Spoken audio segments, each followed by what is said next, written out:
Transitions. Hi, I'm Abraham Byrne-Jameson, and I was one of the directors of our new upcoming TV show, Dreaming Big. Dreaming Big was commissioned by NITV with the help of the funders Screen Australia and Screen Queensland. Today, we're going to be building up the Sony FX6, and it was the workhorse we chose for our new TV show. So, why the Sony FX6? Well, we actually came from Blackmagic Pocket Cinema Cameras 6K Pros. So we loved the image of that camera, but it didn't have any autofocus capabilities and it was quite hard to fly on a gimbal of any sort. So we chose the FX6 as our workhorse. Why? Well, for the image quality it gives you, it's actually a really small form factor. And it's also the smallest form factor we could get with ND filters built into the body, which we found was one of our saving graces of working on Dreaming Big. We shot a lot outside and not being able to obviously control the sun, it was really nice to have in-camera ND filters being able to save us. Right.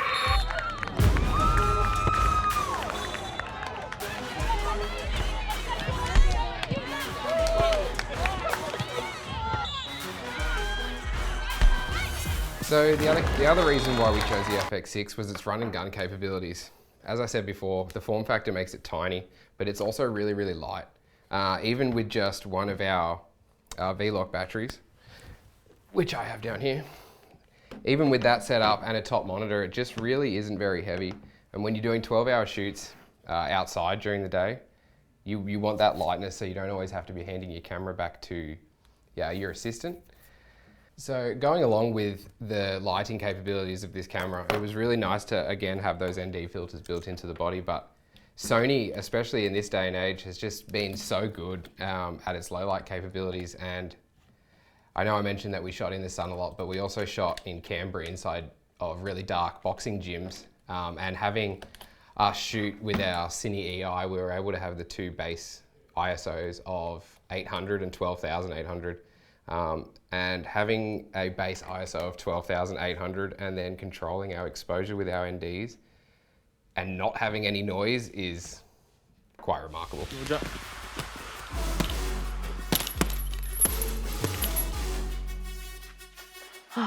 These lights are as bright as my future. Is that good? So as I finish setting up this body, before putting any of our lenses on, the other thing that we'd like to mention is this camera has a really good time code capability, and when we were using Nick Rowan, shout out to our favourite soundy in Australia, it was just so awesome to have that capability of just being completely synced straight into camera with a really good audio quality, and not just having to reference off the internal mics, which are obviously not awesome, and then saving Michael, the head of post-production on this one, a whole heap of time on just syncing and getting that many cameras to work together. So to pair up beautifully with the FX6, a lot of our shooting was done on the new G-Master Mark IIs. Shooting outside in really quick sport, we decided to go with a tested and proven autofocus lens. And the G-Masters, it's almost like that they're so sharp that you almost want to tone it down a little bit. And then we ended up actually toning it down with Callum Stewart, our DOP, chucking on matte boxes and using some of his Pro Mist filters and things through here just to soften the image a little bit. But the reliability, how much trust you have in G-Masters, and they're just so functionally perfect. It's a hard one to go past.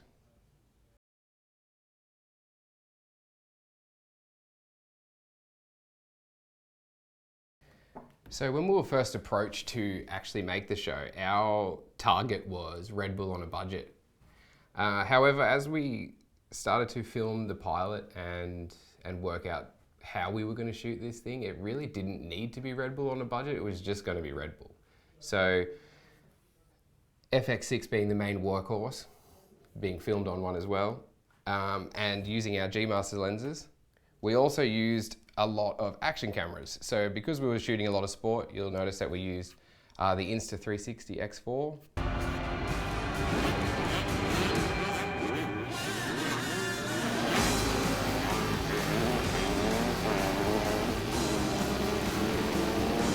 Sam drain on the inside there of the 23 is up Jet 5 as they.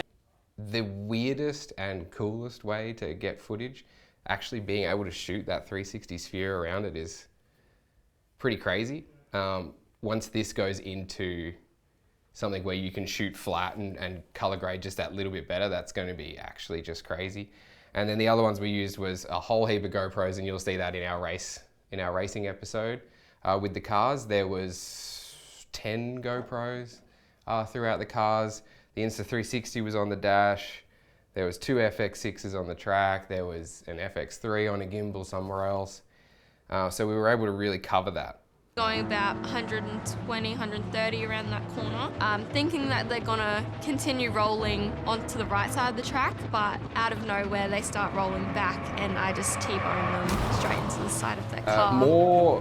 More on from the cameras, the FX6 being super awesome, but only being able to shoot 4K at 100 frames, we decided that during the flat track we were going to use also the Firefly Ember S5K. Sorry if I've got any of those numbers and letters wrong, but that was able to shoot at 600 frames per second at 4K, and you'll see a lot of that footage in our flat track episode, and it's just crazy. Throttle control and clutch control is the main thing to keep the front tyre down.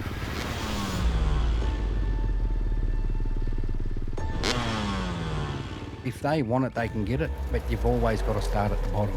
There's always a starting platform.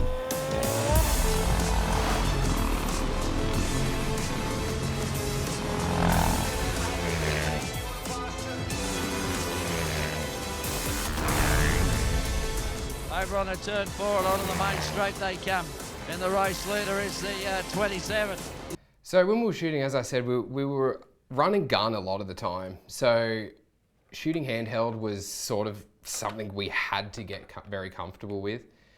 We used a lot of things like the Cine Sac, making it just that little bit easier and stable with the handheld. But we also used 2 easy rigs just to take some of the weight off the hands. But we decided to stay away from the super smoothed out gimbal work because a lot of the action cameras have that super smoothing technique, so we just didn't really touch it.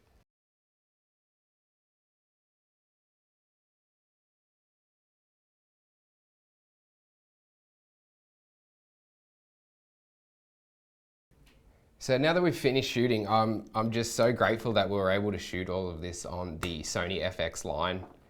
It just made everything truly easy and allowed us to actually focus a lot more on the talent and building the documentary to what it deserved, rather than having to just completely worry about gear all the time, which I'm sure a lot of people have dealt with on big sets.